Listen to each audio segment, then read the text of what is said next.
Welcome back to my channel. Today we're checking out Attack on Titan 2.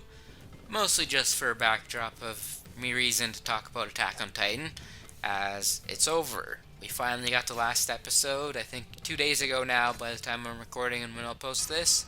Maybe 3 days by the time it gets uploaded. But overall, it's complete. And just a forewarning, this video will definitely have spoilers for anyone who just came across it just looking for this game or anything. I've also read the entire manga. I ended up picking it up around a year ago or so, close to whenever it ended. I don't remember exactly when it was. So I do have knowledge of the manga and the differences and whatnot, which it's a pretty faithful adaptation overall. The ending had some slight changes, and it definitely felt better to me personally than it did in the manga. There's still definitely some of the same issues, it's very fast paced. There's some characters that I wish would have got a bit more development. Kind of Annie kind of just showed up and then joined back into the crew. They basically just meet. There's not really a conversation about it. Then they join up, and then Gabby and Colt join up, and which is fair because it is an apocalyptic situation, so shit has to be moving fast, but it causes a bit of problems in the story, especially for some people who wanted to see more of certain characters and kind of got their own idea, especially if you read the manga and were waiting weekly, which I'm doing for a couple series at the moment. It's brutal, and especially when things seem a certain way but the author's trying to portray something else or anything along those lines. But overall, I do love Attack on Titan. It's nowhere near my top 10 or anything, but I love anime. It's very popular, so I decided to give it another try and catch back up, and here we are. And overall, I'm pretty happy with the ending, but there's still definitely problems. I also think one of the major disconnects that also happens for certain guys, because it is a very controversial ending. There's no really way you can deny that. It's very hated by some people, loved by some people, and some people find it mad. But I'm about in the middle. But overall, I think the outcomes and all that have been about what I expected going in. But I think when Season 4 happened, and just the way the show is structured up until Season 3, and the big reveal of the basement and the outside world and everything, it just changed so much about what we thought was going to happen, and some characters became kind of unnecessary towards the story, and their story kind of ended partway through the series, which is just kind of a problem of doing it like that. It was definitely wanting to see the reveal is basically what drove my entire watch in the beginning, because Attack on Titan to me isn't anywhere near a perfect series. I honestly found I like Season 4 and the past that onwards a lot.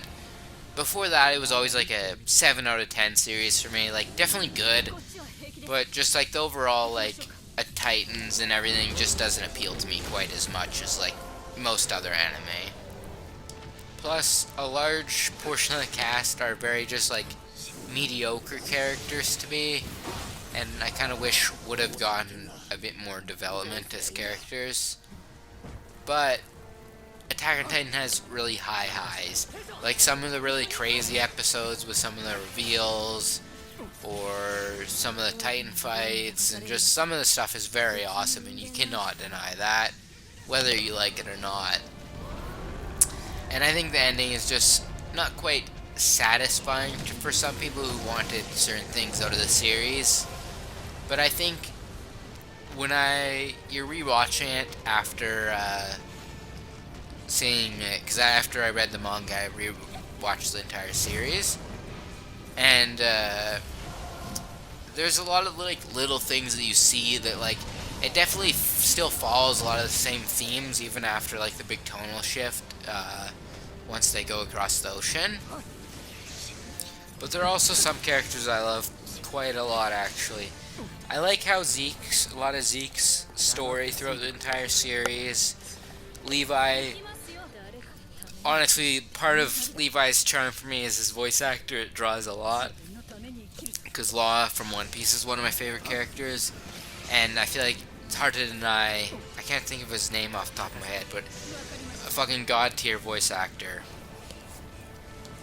I think seeing Mikasa during the final episode, honestly, was some of the best her character's been throughout the series. For a lot of the series, she, like, doesn't get to do a lot, and, like, is very one-note character.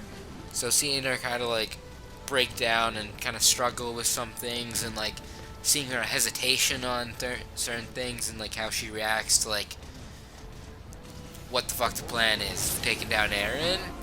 It was just, there was a lot of good moments. Her and Annie had quite a few good moments during the last episode when they were fighting together. And it was nice to see the teamwork from them, because even before the Annie reveal that she was a Titan, they were some of my favorite characters early on. Definitely sad Historia didn't get a bit more to do after they left the island, but to be fair, Season 3 is basically all about her, and it takes up a large portion. We get more development for her than, like, we do for some of the main cast, it feels. So it is nice that she got to have her story and have her resolution with her father during that fight. Also, Ymir, I really wish would have got more development. I do understand what the purpose was and the kind of idea with mirroring Mikasa and her relationship and that sort of thing, but we just didn't see enough of that through the series for it to feel like a satisfying conclusion for a lot of people. I do like the outcome, but the journey there is a bit iffy sometimes. But some of the characters at the end there, where they see, like, everyone who's fallen, like when Connie and John see Sasha, is a really great moment. Levi seeing everyone and sending him off. Also, I haven't even talked about probably my favorite character in the series, which is Hanji, and I actually really liked her exit, and I liked what they did with her throughout the series. She was very much a smaller side character, but got to pick up a role that not necessarily she wanted, but kind of had to fulfill. And it was just seeing the whole Scouts progress through the series was satisfying. I wish we could have saw a bit more of Eren's, like, breakdown, and once he becomes a quote-unquote villain, we kind of take a step back from him and don't get to see him much until the very end. And it's not quite as bad in the anime than the manga, but it basically just dumps all of his feelings in, like, a couple pages, and it's just very jarring. But overall, what was being said and everything, I do kind of agree with, and, like, the way Eren was kind of fucked up by being in the past, present, and future all at once with the founding power, it's just, like, not something someone should have, or a power someone should be able to use. And it kind of reminds me of when Eren first uses the founding power to control Titans. Reiner, like, calls out and says, of all the people in the world, you're the one person I wouldn't want to have that power.